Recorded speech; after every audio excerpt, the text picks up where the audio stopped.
Hi guys, welcome back to a sacred Vedic astrology. My name is Samantha and I truly feel so blessed and so lucky to be a professional Vedic astrologer. So today we are going to continue our series where we are going through the different pairings of houses in Vedic astrology. In the previous video, we went into the moksha houses, and in this video, we are now going to go in depth into the Dharma houses in Vedic astrology. So whether you're just starting out with astrology or you're a seasoned student of astrology, today we're going to really do a deep dive into the 1st, the 5th, and the 9th houses, also known as the Dharma tricone houses in the birth chart. So really excited for this one as well too. This is going to be that really fiery, passionate Dharma sort of energy when we go into these houses. So let's go ahead and get started with the basics. So let us start off with what exactly is Dharma. I feel like in modern Western culture and society, we hear this word so often. It gets really thrown around a lot. Dharma. There's Dharma coaches and there's Dharma this and there's Dharma that, and it's everywhere, right? But essentially, the meaning of Dharma is just the righteous path or, our purpose, our duty in this lifetime. So if someone has a strong activation of Dharma houses in their charts, they can also have a really strong activation of purpose and a strong sense of why someone is here and, what they're meant to do in this lifetime. Obviously, we'd have to go into more in-depth analysis of if malefics or benefics are aspecting the Dharma houses and how the rulers of these Dharma houses are performing, of course. But we can really see the activation of energy through the Dharma houses being strong in someone's chart. All right, so Dharma is purpose, duty, and how someone shows up in this world in their righteous path, essentially. So the Dharma houses point towards evolution, truth, self-realization, and living life in a way that feels more duty-oriented as well, too. All right. These houses are connected to the fire signs, Aries, Leo, Sagittarius. They take on that more fiery quality, and they are also ruled by the path of noble action. So we can think about the Dharma houses as the houses of righteous path, dharmic action, making those more noble choices in this lifetime as well too. All right, so let's go through the different houses and we're going to discuss what these houses mean and what they represent because all the houses have so many various meanings. Okay, so the first house is the house of self and identity. All right, so if we think about the formation of the houses and how Vedic charts are laid out, we always start with the first house and then we end at the 12th house, right? So it's this cycle of the different houses. So if we start with the first house is obviously going to be the self, right? Because that is where we are starting in the cycle. So first house is self, it's the body, quite literally, it's the image, it is all things related to self. All right. So that is the beginning of someone's dharma, right? Someone's born into this world. That's the first house. Why are they here? That's the activation of all the different dharma houses really begins with that first house. So first house is the physical body. It's the personality. It's the approach to life. It's the energy. It's also really about embodying someone's authentic path, right? So we can look at the first house planets that sit there. If Jupiter's in the first house, maybe someone comes across a guru or a guide or a teacher, right? If someone has Mars in the first house, maybe they come across more bold, action-oriented, more aggressive in their energy because that's going to be that Mars energy versus Jupiter, right? It's a different activation based on what planets sit there, of course, and we can really gain so much insight by analyzing what planets are in someone's first house, what planets are aspecting the first house ruler, etc., etc. It's going to bring so much energy of someone's like identity and their purpose and their energy in this lifetime. So, for example, if someone has Mercury in the first house, they can come across very mercurial. Maybe they're very intellectual. Maybe they're quick-witted. Maybe they speak very quickly. Maybe they have a youthful sort of energy about them. And we can also take this to the sign that rules someone ascendant as well, too. So, if someone has a Gemini ascendant, they're ruled by Mercury. They come across very mercurial. Someone has a Sagittarius ascendant, they're ruled by Jupiter, so they come across very Jupiterian. They're like free and philosophical and travel oriented. So there's so many different places that we take the analysis of the first house. What planets sit there, what planets aspect, what is the sign on the first house, what is the first house ruler doing in analysis as well too. There's so many different aspects of it, of course.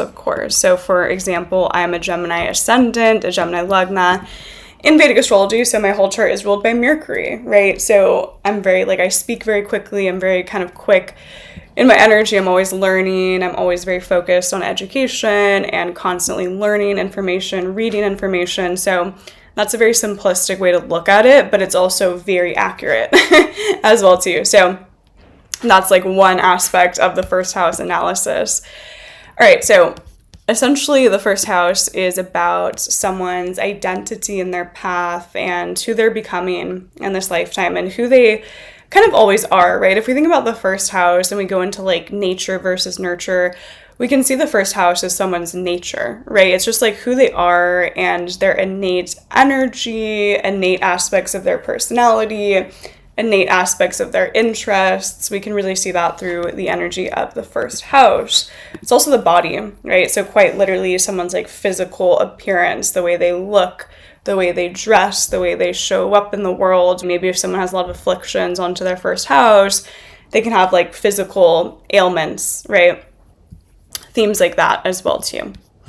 All right, so a strong first house would give someone a very charismatic or engaging sort of energy, right? If someone has a powerful first house, they're able to show up in the world in a way that is powerful, in a way that is there, right? It's like seen and it's felt. If someone has a weak or a very afflicted first house, they might not always be so confident. They might have a lot of confusion about self, a lot of identity issues, themes like that.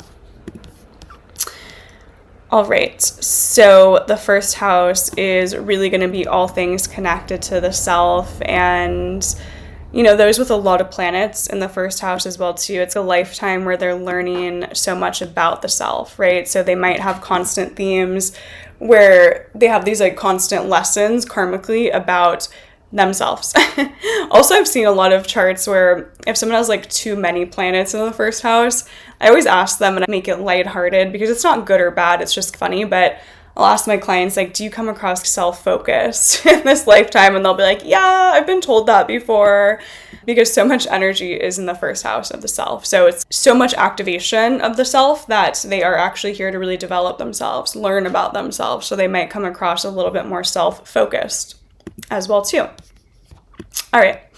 So that is the first house. It's all about the body, the self, the identity, who someone is, how they show up in the world, their energy, vitality, and that is really the first house. An obvious one, right? I feel like the first house is pretty easy to grasp because it's the first house, right? It's who someone is, essentially. All right, so let's move on to the fifth house, one of my favorite houses in Vedic astrology.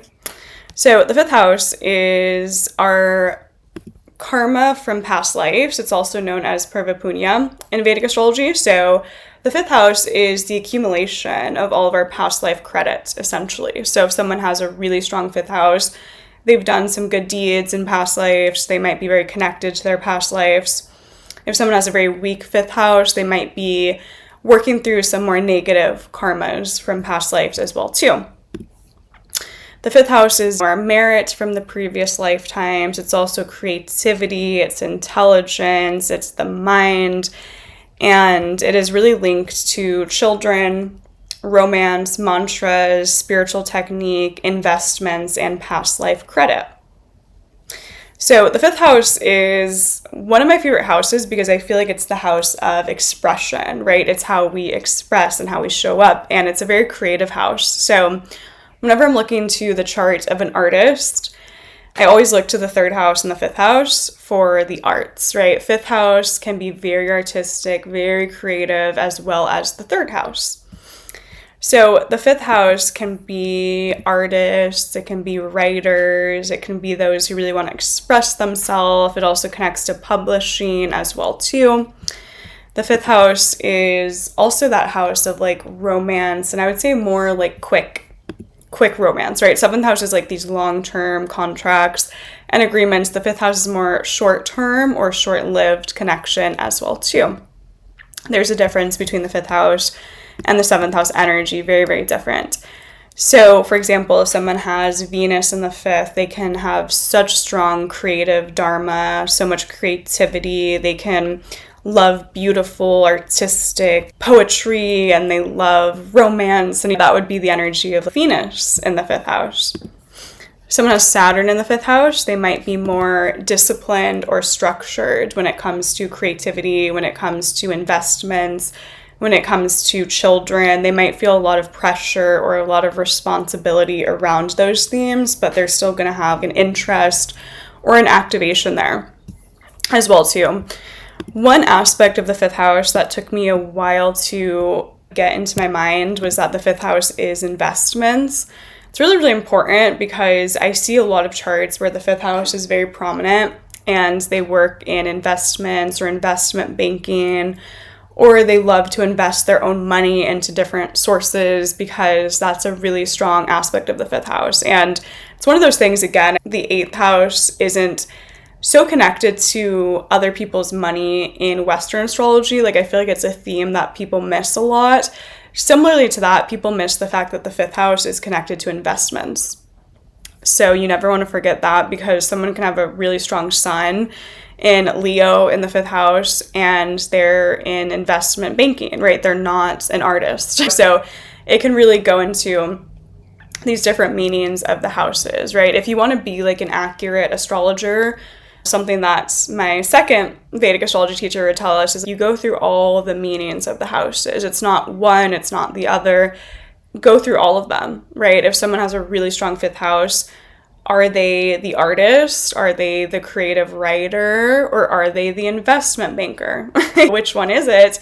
You have to really go through all the different meanings and tell the person, this is the fifth house. It's all these different things, right? It's really, really important, actually.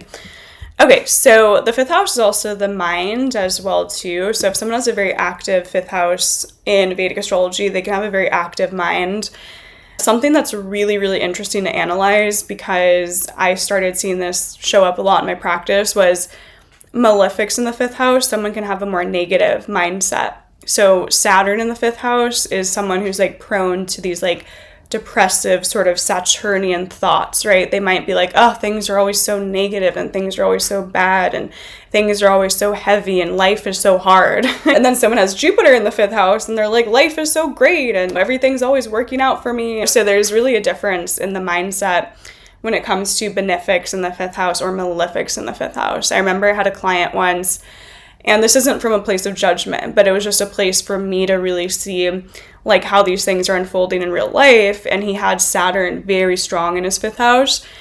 And we were talking a little bit about his transits, and I was telling him the good and the bad, but he was really focusing on like the bad. And, you know, it was very natural for him to go to a more negative mindset with Saturn in the fifth house. So it's like that as well, too. We can analyze someone's like mental energy and their natural mindset through the fifth house as well, too. It's the mind, right? So if someone has a really strong fifth house, they have a very active mind as well, too. They can be very intellectual. They can always be thinking. That's the fifth house as well, too. It's really that activation of mental energy as well. So it's creative, it's artistic, but it's also the mind and the intellect and children and romance and investments and our past life credit as well, too. So again, if someone has like Venus with Jupiter in a great sign, not poorly aspected in the fifth house, they can do well with investments. They can do well with children. They can have many children and it's going to go well for them. They can invest their money and it's going to go well. They can publish a book and it's going to bring them fulfillment, right? We have to take things like these are the meanings of the houses, but how it's showing up in someone's chart is what astrology is. Like that's Vedic astrology. Are there malefics? Are there benefics in that house? Aspecting that house, the ruler of the house. That's true astrology, which you guys will find my in-depth Vedic chart videos are going to show that. But in these lessons, we're simplifying something that is complex, but it's to get the basics down and then you apply it to obviously the more complex aspects of chart analysis. So that's the 5th house. It is a really, really important house to analyze because so much of our life is connected to these themes, right? Is someone creative? Does someone like to write? Should someone invest their money? Should someone have children? It's really important. How is someone's mind operating? Do they have a more Saturnian sort of mind or do they have a more Venusian sort of mindset as well too? All right, so that's the 5th house. It's one house that I tend to really focus on for whatever reason in chart analysis because I think it's so many like important aspects of life. All right, so that is the 5th house, Purva Punya, good past life credits, and that is that. Okay, let's go on to the 9th house. So the 9th house is really that house of Dharma.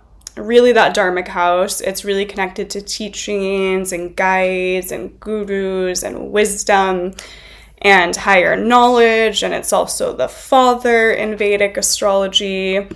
So the 9th house is going to be the most powerful dharma house, right? Because it shows like where are we getting our teachings from? Who are our teachers? What are our philosophies? What is our path to higher truth, right? So if someone has like a very strong 9th house, they're going to love to read all sorts of different philosophical texts and they want to read the Bhagavad Gita and then they also want to read about Buddhist Tantra philosophy, right? They're going to have a love for many different types of religion or philosophy if it's powerfully aspected and if they choose to like go that path. It can also just be they love to learn in general, right? Or they work adjacent to like teaching and education in more traditional spaces, but it can also really go to that more spiritual place where it's like learning spiritual wisdom, spiritual insights would be that dharmic energy of the 9th house. So it's, you know, long distance travel, it's guidance, it's wisdom, it's gurus. So if someone has like a positive 9th house, they're going to do well with gurus, guides, teachers, the father, right? If someone has a really negatively afflicted 9th house, they can have issues with gurus. They can clash with like teachers. They can not do well when they're like trying to gain spiritual wisdom, themes like that as well too. So this Dharma Bhava house is essentially about our higher knowledge, right? It's our connection to truths and philosophies and religion and religious teachings and spiritual teachings and travels to go gain some sort of spiritual knowledge would be the 9th house. So an example would be like if someone has Ketu in the 9th house, maybe they had a past life as a teacher of some sort, or maybe they have unconventional teachings, right? Then we start taking the meanings of the different planets that sit in that house and applying it for more complex analysis as well too. So the 9th house, it's also really a part of analysis of the father in Vedic astrology. There's different beliefs with like northern India and then southern India. Why could I not say that? In the sense of like, is the 9th house the father or is the 10th house the father? And I think it's both. I think when I do analysis, I tend to analyze the 9th house more, but what I've found is the 10th house has also been very accurate as well too. And again, one of my second Vedic astrology teachers told us like, he's not the person to ask about the house of the father because he's not so sure. And like, I feel the same way. Like, I don't feel so set either way. I don't feel like I can say, oh my God, it's the 9th house or oh my God, it's the 10th house. I think it's best to analyze both and try to come to like a consensus from that. essentially. So I would say the father is the 9th house and the 10th house. I try to analyze both, but I would say I more so analyze the 9th house when it comes to the father. Because if we think about why is the 9th house the father, because if the 9th house is like teachers and guides and gurus, someone's father is like one of their first guides or gurus in this lifetime, right? It's like how they are learning these different teachings and insights as they're growing up. So that's where the connection comes in to the 9th house as the house of the father in Vedic astrology as well too.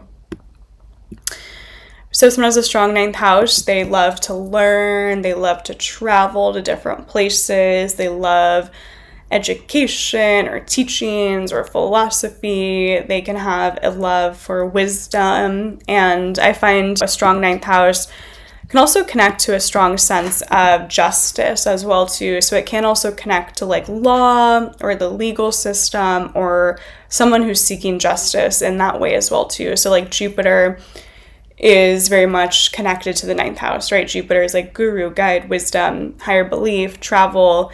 It's connected to the 9th house in that way where there's very similar meanings between Jupiter and the 9th house as well too. So if someone has a strong 9th house, they probably have pretty strong moral beliefs and very strong principles as well in this lifetime. All right, so those are the meanings of the 9th house. So if someone has a strong 9th house, they can have a strong sense of luck and fortune and wisdom. The 9th house is also our luck in this lifetime. They can feel very lucky. They can feel very optimistic. They can have strong faith. They can do well with gurus and teachings and spirituality. Someone has a weak or more afflicted 9th house, they might have distrust. They might not fully trust gurus. They might not trust guidance. They might not have strong faith. They might not enjoy spiritual travels. It's just going to be the different manifestations, whether it's well aspected and benefics, or if it's really poorly aspected, very weak with a lot of malefics as well too. All right, so that is the 9th house in Vedic astrology. 9th house can also be a place of traditional teachers as well too. I remember I had a chart once where she had such a strong Jupiter in the 9th house, and I was like, are you a teacher? She was like, yes, I've been a teacher for 50 years. So the 9th house can also be traditional teachers as well to education, all things connected to teaching and wisdom and guidance as well. All right, so the Dharma houses are essentially here to show us what is our path in this lifetime, what is our purpose. It's that strong sense of purpose and the righteous path.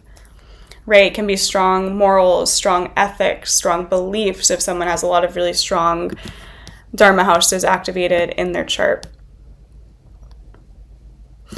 All right, so let me know down below if you guys have strong Dharma houses, a lot of 1st house, 5th house, 9th house energy in the chart. And if you feel very connected to a strong sense of purpose and a strong sense of, oh, I'm here to achieve something and do something in this lifetime, that's really, really important with the Dharma houses. It's that fire sign energy. It's a sense of drive as well, too. All right, so let me know, and we're going to go through the other pairings of houses in the next videos, of course. And I had a lot of fun talking about the Dharma houses. All right, so comment, like, and subscribe for more content coming soon so I can keep teaching you guys Vedic astrology and sharing insights into Vedic astrological wisdom. And we will talk soon. All right, sending all the love. Bye, guys.